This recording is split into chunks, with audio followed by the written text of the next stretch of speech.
Hello? Meron ba? Ano po? Okay. Sige po. Salamat po sa tutorial. Magandang mensahe ng awitin.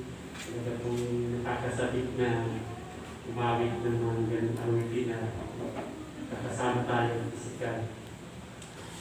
Sige po, pakibukas po yung Biblia sa Bagong Tipan sa pangalawang Korinto, chapter 8, verses 1 to 15.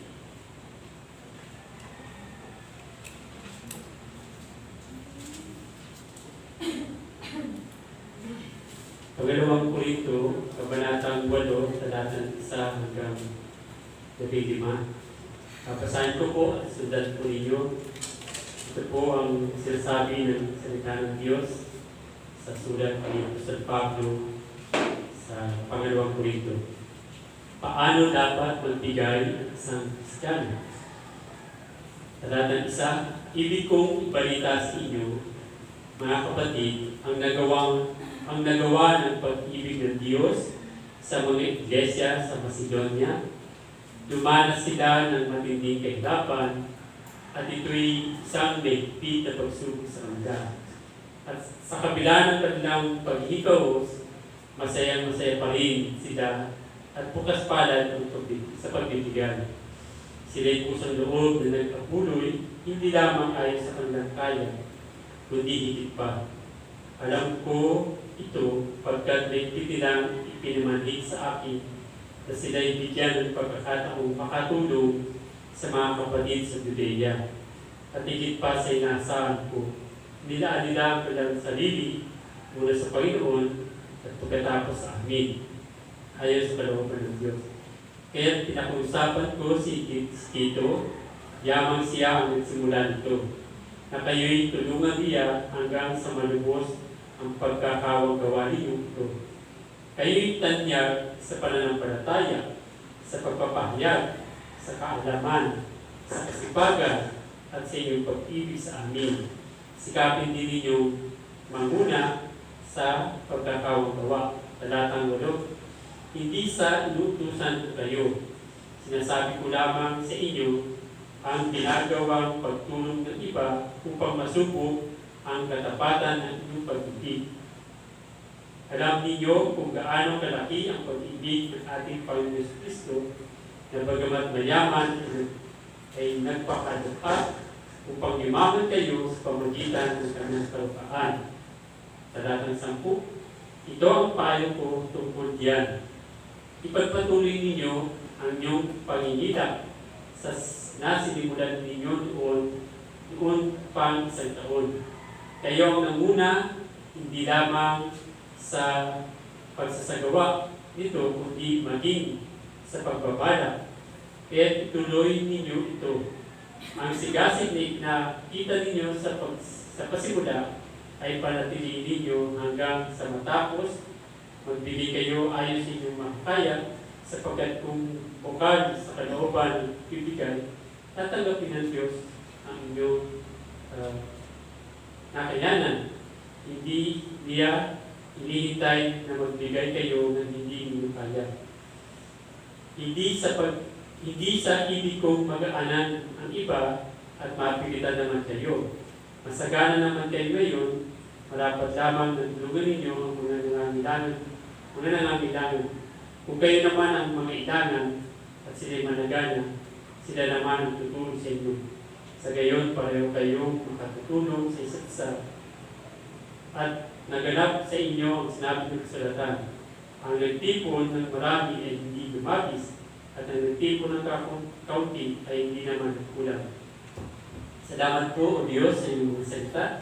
Pagpapalain ko ito, hindi namin pa ng Espiritu na kami po ay bigyan ng karunungan at pangnawa sa mga salita. Bigyan kami ng kagalakan at tanggapin ito. Ito po ang aming samang dalangin sa pangalan ng aming Panginoon Jesus. Amen. Mga kapatid, magandang umaga ulit sa inyong lahat. Sa mga kapatid natin na nakikisa o nakikibahagi sa gawa ito, nawa po ay mapagpala kayo ng salita ng Diyos. Ang ating pong tema ngayon ay dahil unang linggo ng 1 at Oktubre na po ngayon at lagi natin pinag-usapan sa unang linggo ng buwan yung pong paglilingkod sa pamagitan ng pagbibigay. So, nagsimula po tayo noong Enero hanggang ngayong Oktubre. Pinapatuloy natin yung bawat paksa sa bawat linggo. At ngayon po unang linggo ng Oktubre. At ang ating specific na tema ay yung mabuting halimbawa ukol sa pagbibigay. Sige po, tingnan po natin. Sa ating panimula, number 1, sa verses 1 and 2, naranasan po ng mga iglesia sa Macedonia yung mayamang grasya o mayamang pagkilos ng Diyos sa buhay ng mga mananampalataya sa Macedonia. Bakit po? Kasi po yung mga iglesia o mga Kristiyano sa Macedonia ay nakaranas po sila sa wikang Ingles ay great trial of affliction and deep poverty. So yung mga mananampalataya sa Macedonia o yung iglesia doon, maaaring ito po ay tinutukoy sa Pilipos, Perea, sa Aklat ng Gawa, makikita po natin yan, sa Thessalonica, at iba pang mga iglesia sa Aklat ng Gawa. Kung babasahin po natin ang Aklat ng Gawa, ay binabanggit po yung Pilipos, Perea, Thessalonica, maaaring iba pang mga iglesia sa Aklat ng Gawa. So, sila po ay nakaranas ng malaking pagsubok o malaking kahirapan, at bukod po sa kahirapan ay meron pang isa, yung deep poverty. So maganda yung ginamit dito sa Corinto, sabi dito, dumaan sila sa matinding kahirapan at isang maigpit na pagsubok sa kanila. At binanggit dito sa kabila ng kanilang pangihikahos. So merong great affliction o great trial of affliction and deep poverty yung naranasan. Pero mayaman ang Diyos. Sa kabila ng kanilang kahirapan, mayaman ang grasya ng Diyos. Nakasurvive po sila. At hindi lamang yun, ito pong mga iglesia sa Macedonia ay nagawa po nilang tumulong. So, nasa matindi silang kahirapan at nasa matindi silang pagsubok, pero nagawa pa nilang tumulong. Sige po, tingnan natin yung introduction number 2. Sa introduction number 2, nakaranas sila ng great trial of affliction and deep poverty, yung mga taga-Pilipos, taga-Perea, taga-Thessalonica na sakop ng Macedonia. Tapos, nagawa po nilang tumulong. Saan? Sa mga iglesia sa Judea. The churches of Judea, Jerusalem, and other of that local had fallen upon hard times. Kasi po, ito pong iglesia ito ay nakaranas din ng mga problema, mga pagsubok. Sa kabila ng kanilang kahirapan at pagkikahos, yung mga Kristiyano sa Macedonia ay nagawang tumulong sa mga iglesia naman na nasa Jerusalem. So po, yun po yung makita natin.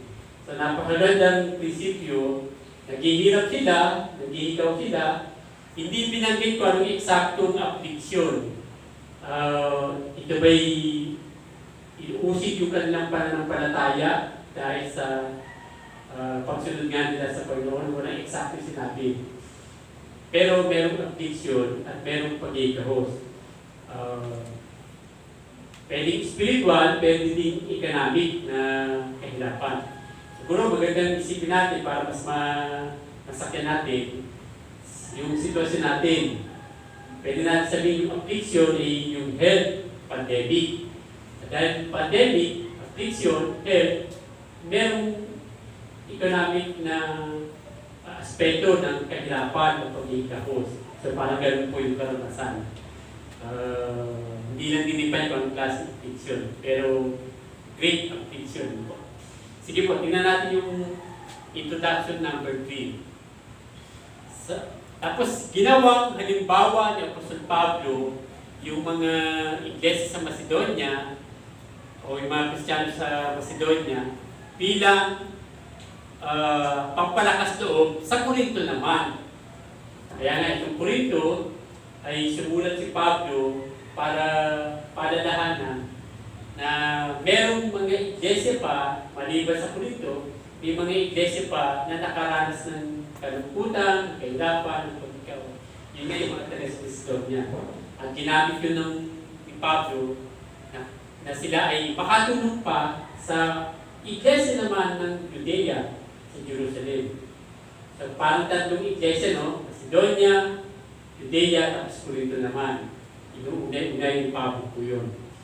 So, Paul encouraged believers from Corinth na sila ay tumulong sa mga kapatiran sa Judea na nakakaranas ng paghihirap. Sige po, tuloy po tayo. Ano po ang pwede natin matutunan sa ating pag-aaral nito? So, tingnan natin yung mabuting halimbawa ng pagbibigay ng mga mananampalataya sa Macedonia. Sige po tayo. Una, sa verses 2, letter C, hanggang verse 5, ito po sinabi, dumanas sila ng matinding kahirapan at ito'y isang maigpit na pagsubok sa kanila at sa kabila ng kanilang pagkikahos, masaya pa rin sila at bukas palad sa pagbibigay. So sa verse 2, masaya at hindi lang masaya, kundi masaya at bukas palad pa rin ang kanilang bukas palad sa kanilang pagbibigay. Isang katangian na makikita natin. Tuloy po tayo. Sila'y kusang loob na nag-abuloy, hindi lamang ayos sa kanilang kaya, kundi higit pa.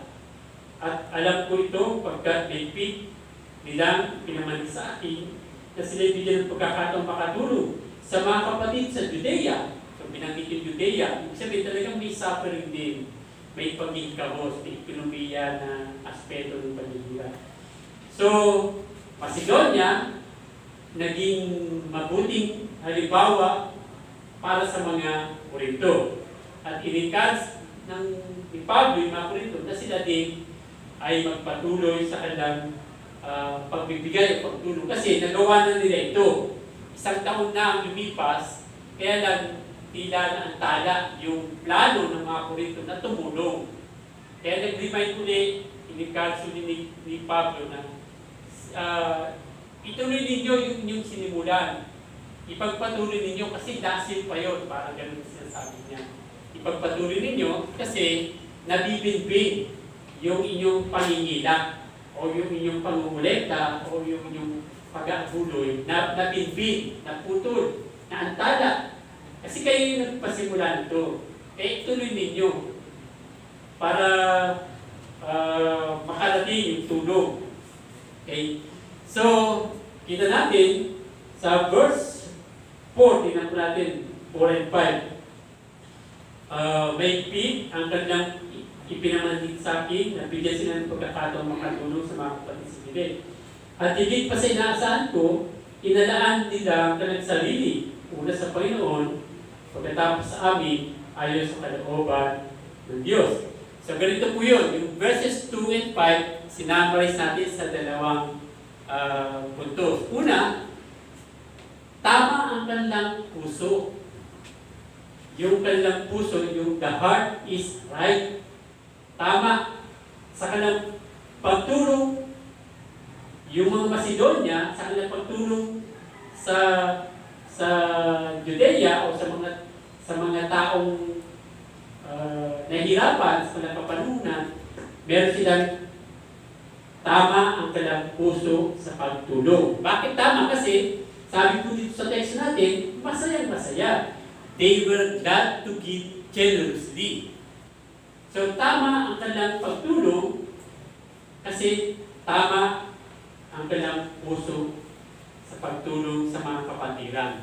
Bakit tama? Kasi masaya ayon sa teksto, they were glad to give generously. Tapos meron binanggit dito, the joy of giving sa verse 4. Sabi dito sa verse 4, ay, kumbaga, nag-request sila kay Pablo, maigpit nilang ipinamanhid sa akin na sila bigyan ng pagkakataong makatulong Sabi po dito sa Contemporary English Bible, meron talagang nagpumilit sila na bigyan kami ng pagkakataon makatulog. Tapos sa bandang huli ng verse 4, yung joy of giving. Talagang nandoon. So, sa pagtulong nila sa mga kapatiran ng ikaw, ay meron po silang puso na tama sa harapan ng Panginoon. So, magandang prinsipyo number 1, yung pagtulong o pagbibigay, dapat nagsisimula sa kagandahan ng kalooban, kagandahan ng ugali, pagkakaroon ng tama ang puso. Pag sinabing tamang puso, masaya, hindi napipilitan, tulad ng binanggit sa teksto. At talagang nandun yung kagalakan na tumulong. Kahit pa, sabi ng teksto, nagkikahos, nakaranas ng great affliction yung mga taga-Macedonia, pero masaya pa rin po sila at bukas ang kanilang puso sa pagtulong o sa pagbibigay. Pangalawa, sinamaris natin yung verses 2 to 5. Nandoon yung kanilang pagdidibog o pag-aalay ng kanilang sarili. Maliban sa masayang kanilang kalooban, tamang kanilang puso, they were glad to give generously, the joy of giving. Higit sa lahat, nandoon yung pagbibigay ng kanilang buhay.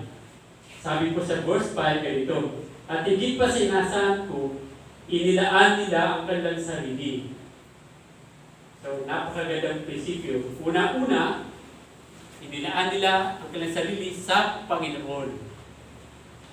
So, at totoo naman, kapag tama ang puso at nandoon yung devotion o paglalaan ng sarili, una-una sa Panginoon, yung monetary giving o yung pagsisiyar ng blessing materially, nagiging natural.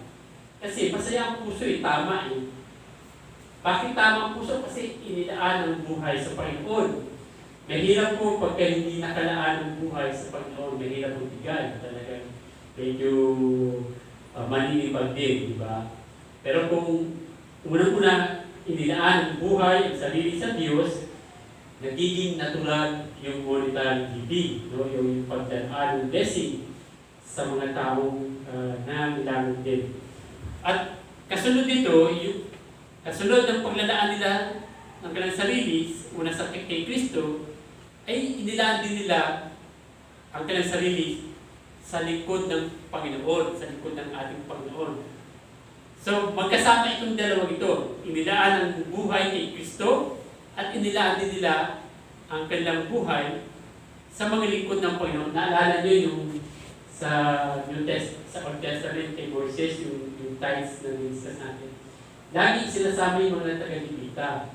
Pagtutulong sa mga alien, sa mga orphan, sa mga widow, huwag niyo kalimutan yung Levita, yung mga lingkod ng Diyos. So, ganoon din po sa New Testament. Yung Old Testament principle ay ganoon din sa New Testament principle.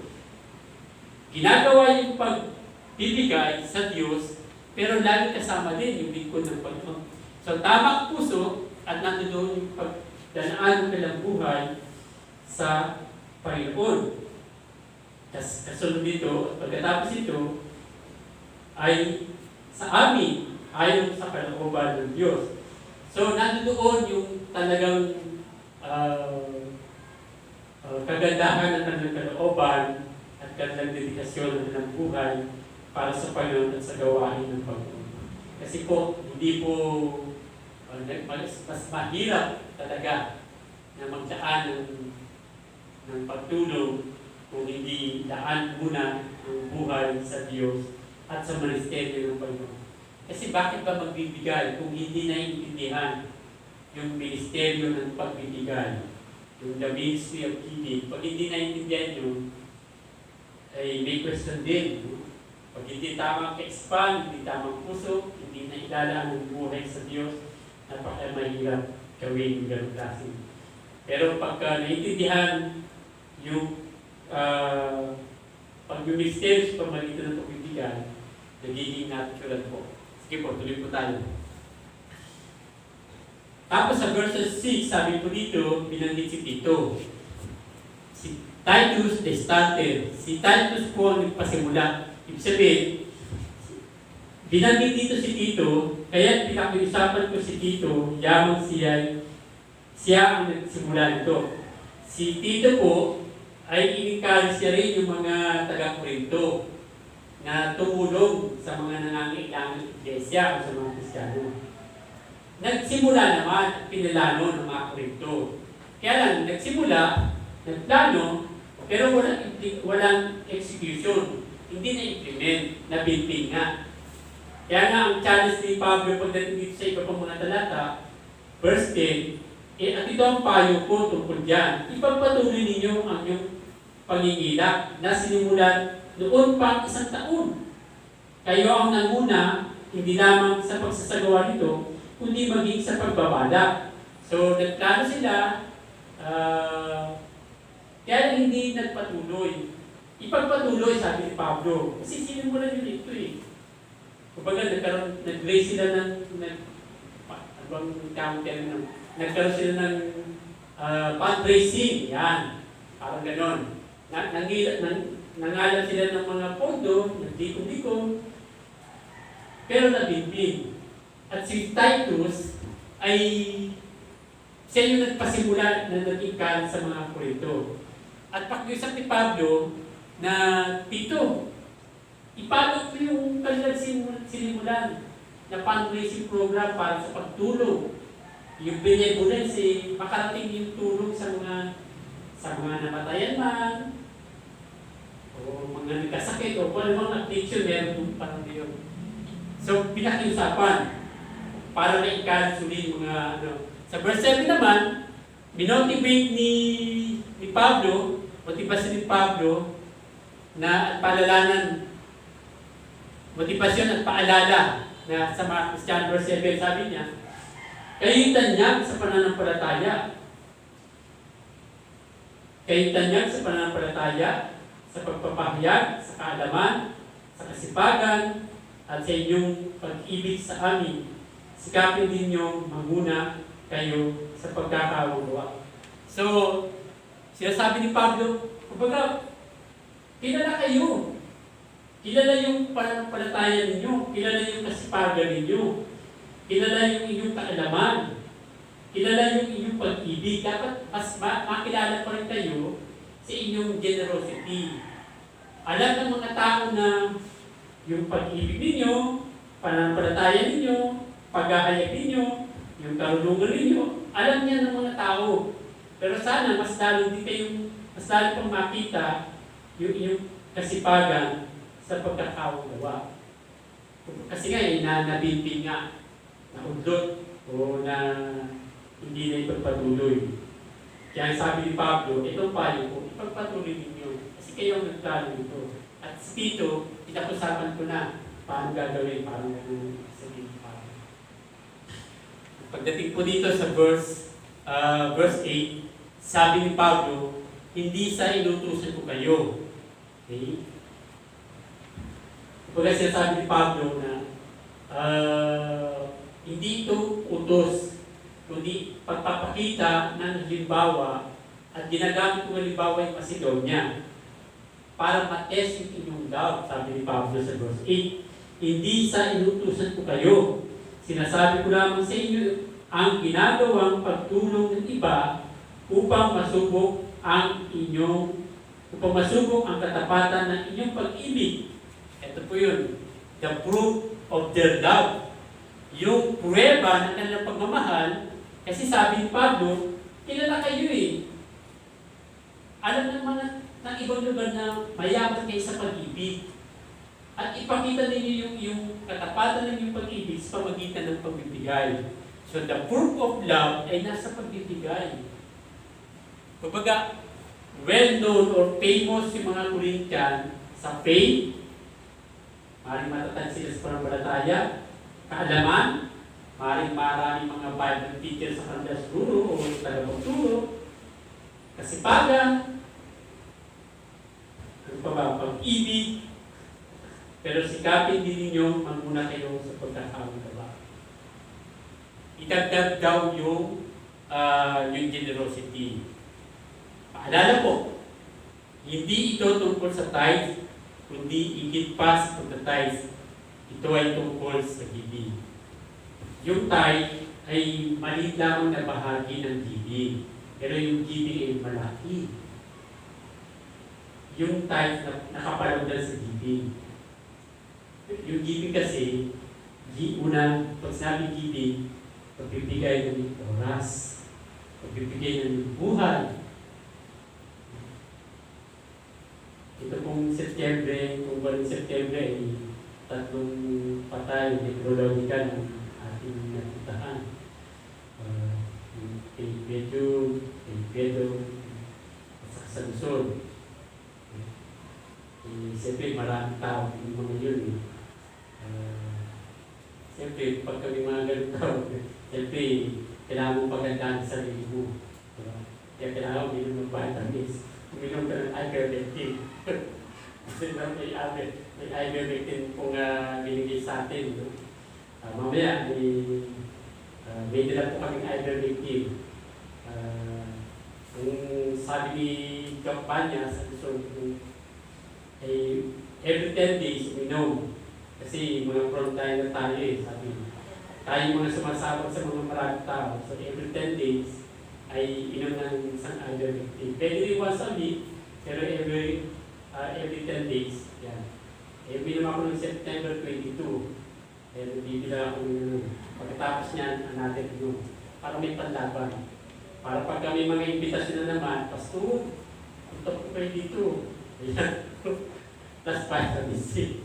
Mga ganun po. So, ang punto, yung giving, ay hindi lang yung tithing. Napakalawak. At ang the best, ito po, tingnan po natin. Susundan natin ito, yung giving. Paglilingkod sa pamagitan ng pagbibigay, ministry through giving, sige po. Yung giving na binabanggit natin, ay ito po. Si Kristo ang pinakamabuting halimbawa kung sa pagbibigay. Verse 9, ano sabi dito? Alam ninyo kung gaano kalaki ang pag-ibig ng ating Panginoon Yesus. Tingnan nyo, yung mga taga-Corinto, kilala sila na mayaman sa pag-ibig.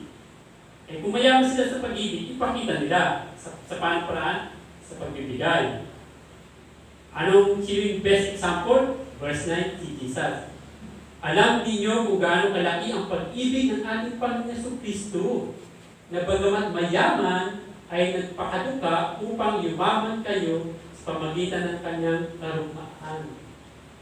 So kung meron palang pinagmumulan ng mabuting halimbawa, hindi lang yung mga taga-Macedonia na tamang puso nila, pag-aalay ng kanilang sarili, si Jesus palang pinagmumulan ng lahat-lahat kung bakit nagagawa. So si Jesus na mayaman sa pag-ibig, pinakita niya sa praktikal na aspeto. Si Diyos, nagkataong tao, nagkinalin niya ng buhay. Mayaman sa pag-ibig para upang tayo yumaman. Bagamat mayaman, nagpakadupa upang yumaman kayo sa pamagitan ng kanyang kapaan. Kaya pala tayo mayaman. Amen po ba mga kapatid? Amen. Ano sabi ng kanta? Give thanks. Ano yung let the people say, I am strong and I am rich. Mayaman pala tayo. Dahil kay Kristo, yung pag-ibig ni Kristo ay dinampitan niya tayo. Kumbaga, pinadaluyan niya sa atin yung pag-ibig ni Kristo para yumaman din tayo sa pag-ibig. At yung pag-ibig na yun ay nagbubunga ng pagbibigay. And that's why yung ministry of giving. At hindi lang ito nakakonfine sa tithing, kundi sa lahat ng aspeto ng pagbibigay na gagawa natin mag-ministry. Kayo po, mga kapatid ko, talagang nagagalak po kami, lumalakas po kami kapag kayo po talagang naglalaan ng panalangin sa amin. Napakalaking grasya po yun. So, kayo po nag-ministry sa amin.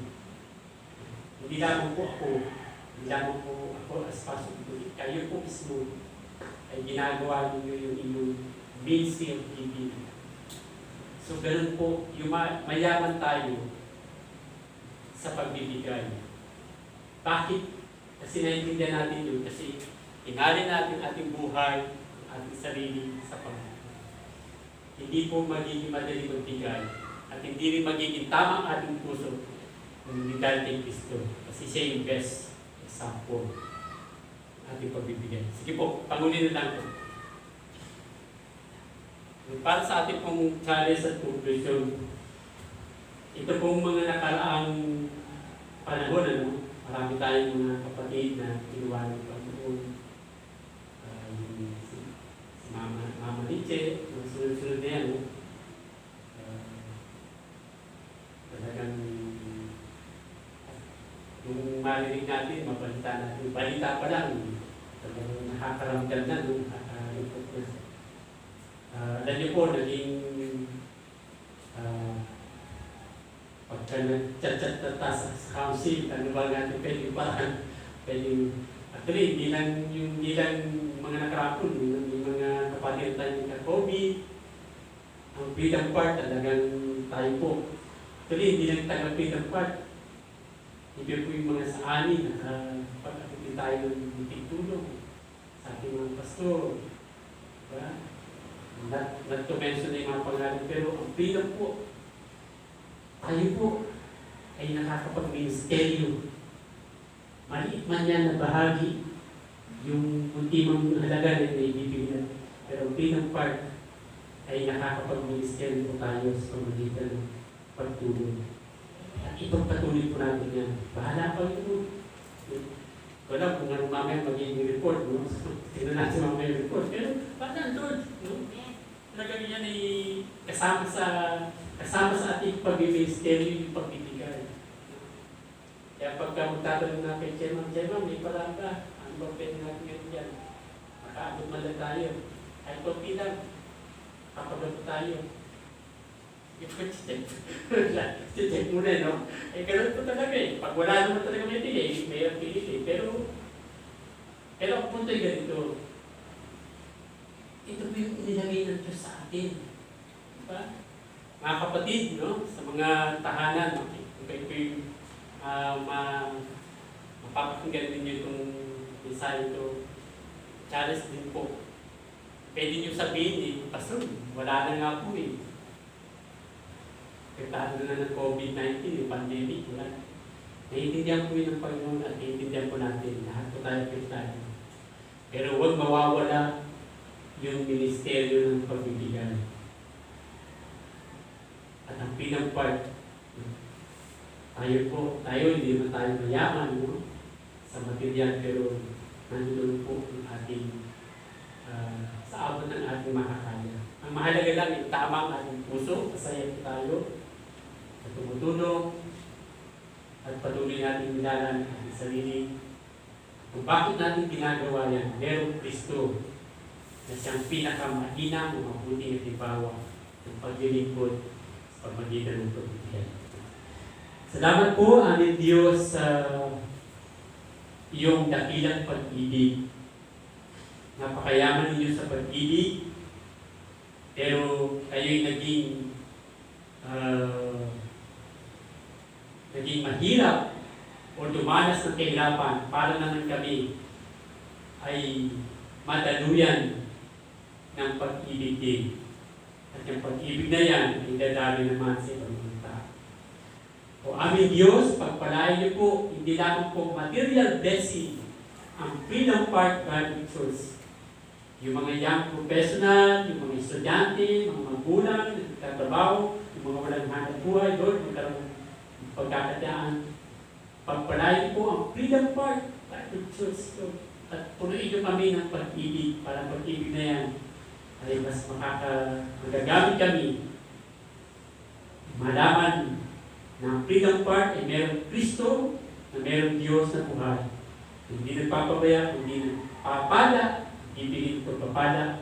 Kahit pa kami ay dumadaan din sa samot-saring pagsubok kailangan ng buhay.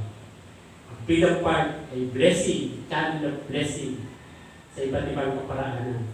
Bless us, O Lord, in Jesus' name. Amen. Sige po, pinapay na nagsisipulo sa katawan ng ating Panginoon at yung katas ng ubas o alak na inumin ay ilang simbolo ng dugo ng ating Panginoon. Ito po ang ating i-celebrate sa araw nito bilang unang linggo ng buwan ng Oktubre. Ay ating po i-celebrate ang banal na unang pag ng Panginoon. Ito ang aral na tinanggap ko sa Panginoon at ibinibigay ko naman sa inyo. Ang Panginoon Yesus, nung gabi sa ipagkanulo, ay dumampot ng tinapay, nagpasalamat at pinagpira sa ito at sinabi, ito ang aking katawan na hinahandog para sa inyo. Gawin ninyo ito bilang pag-aalala sa akin. Kaya din naman, matapos maghapunan, hinawakan niya ang sarong sinabi, ang sarong ito, ang bagong tipan na pinagtibay ng aking dugo.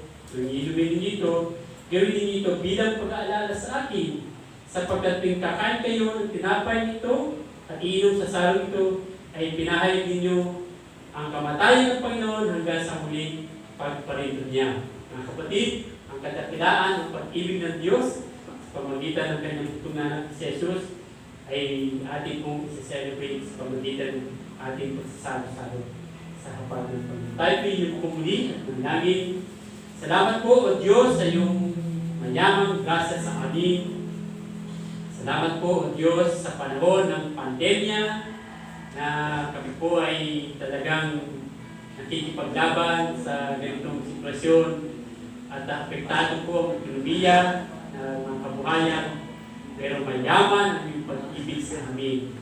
Patuloy niyo kami po pinagpapala at inilalaan ng kabutihan sa amin.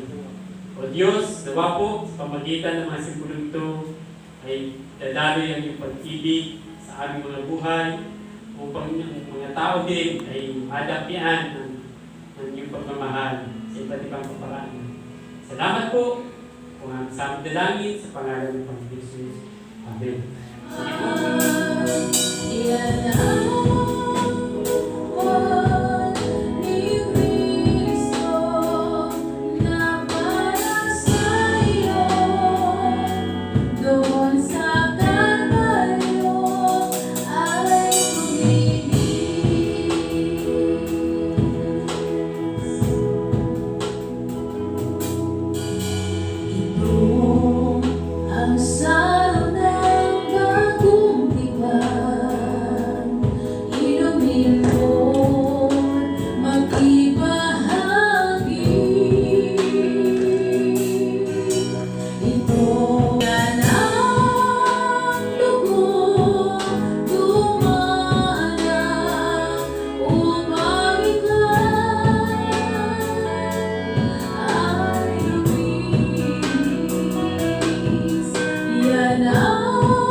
Panginoong Yesus, ang gabi sa ipagkanulo, ay lumampot ng tinapay.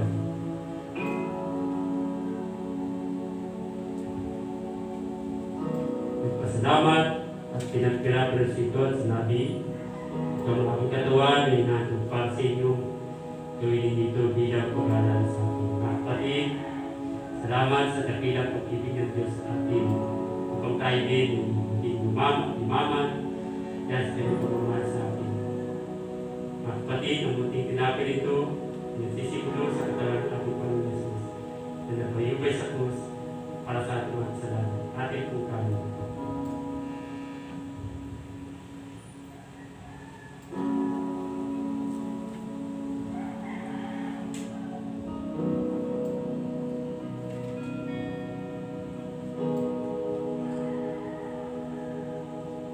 Kaya hindi naman matapos magkapunan ay nawakan ng saro at sinabi,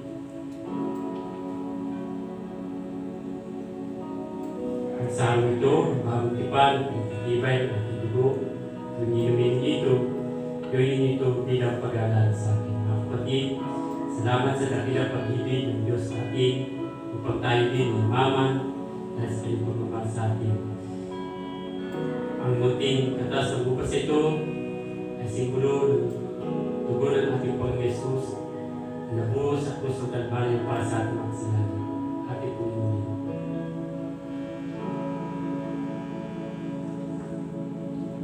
Minsan pa ang Ama, ang Diyos, salamat po. Patuloy po kaming gamitin bilang instrumento upang ang dakilang pangalan ay maparangalan sa aming mga buhay. Salamat po. Pinupuri ka namin ng Diyos na sasalamatan. Sa pangalan po ng aming Panginoon Jesus.